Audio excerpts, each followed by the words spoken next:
Yeah, it's your boy AG, Cornerman Boxing. I have the honor today to be here with Coach Larry Wade. What's up, baby? What's going on? Representing for Team Rolly, in the building. Big fight coming up, Coach. Hey, well, you know what? Let me not just, I have to stop you because I'm not just representing from Team Rolly. I'm also here with Team Ramos. I'm Jesus Ramos. Jesus Ramos, right. So I got two guys on this card. Right. We saw you at the workout yesterday.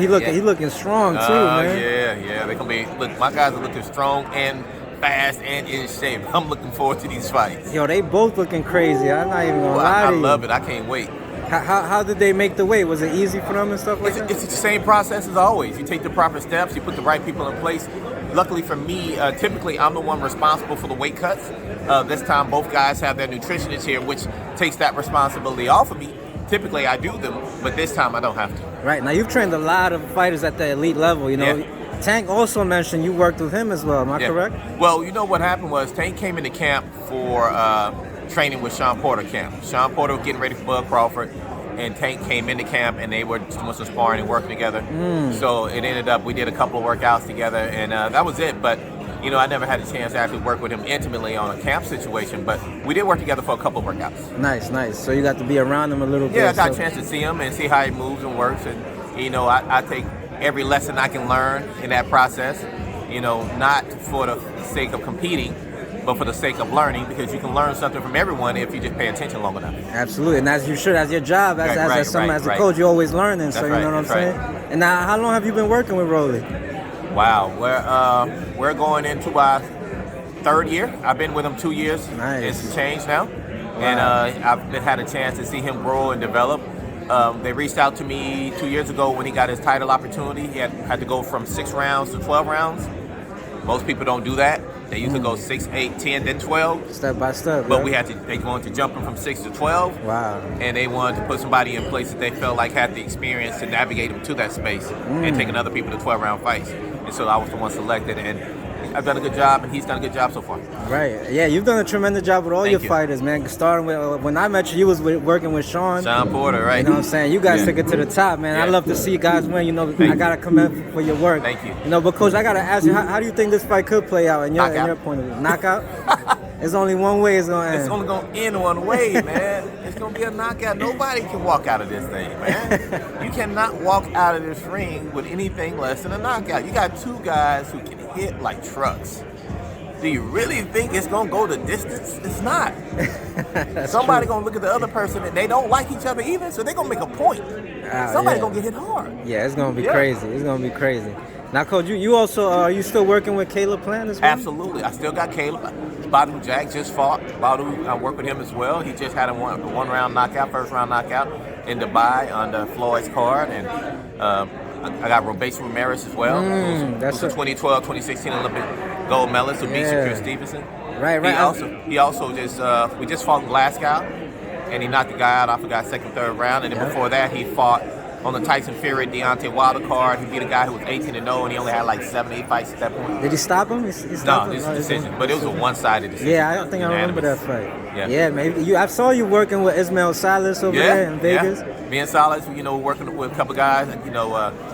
I'm very honored that, these coaches think enough of me to allow me to be in their camps, allow me to be in their gym. And I respect them all. I respect them all and what they bring to the table. I'm just grateful to be able to help. Right. And in that same gym is Patrick Teixeira, who's a former world champion at WBO, 154. WBO at 154. And I work with him too now. Wow. So we're doing some great things. Coach, what got you into boxing? Because Sean Porter. Sean Porter got you. I was already a professional, Kenny Porter. I was already a professional trainer at the time. And I had been training NFL guys. I had been training NBA guys. I had been training. By this time, I was already a world championship coach, an Olympic coach with my guys. And my guys have broke the world record as well. So at an early age, I had success in that sport. And so when I got approached for Sean Porter by Kenny Porter, it was a situation where he knew and understood that I knew power and speed based on weight, because you can't be heavy in track and field, and you got to be able to distribute a lot of power. And he knew I could develop that, and so he asked me to be part of the team. I told him sure. We had a fight 4 months later, and Sean was world champion. Wow. Never turned back. What a journey it's been. I didn't take another fighter for like a year and a half. Right. I waited a whole another year and a half, something like that, before I took another fighter. And that next fighter was Badu Jack. And what was your reason for that? You were just focused on Sean, or?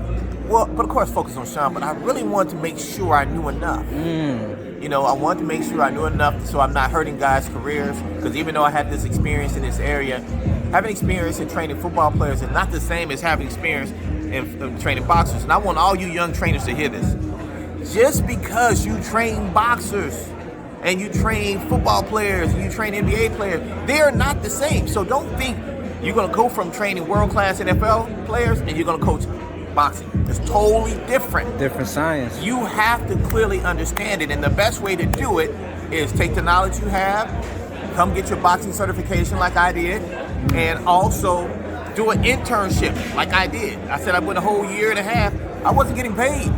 I was just doing the work because I wanted to make sure. So don't think that because you did one sport that it's going to transfer to the other sport. They don't move the same. And on top of that, it's not just about getting bigger. In a lot of sports, they think that's bigger is better. In this sport, it's not, because sometimes the bigger you are, the more muscle you develop, the harder it is to get it in shape because you need more oxygen for it to run. Right. Which we've seen with a lot of big guys. They look amazing like Greek gods, but they can't fight for shit. Right. So start getting winded and everything. So I look at people and I pay attention to how they move. They asked me about Canelo yesterday, his fight. He moved up to 75.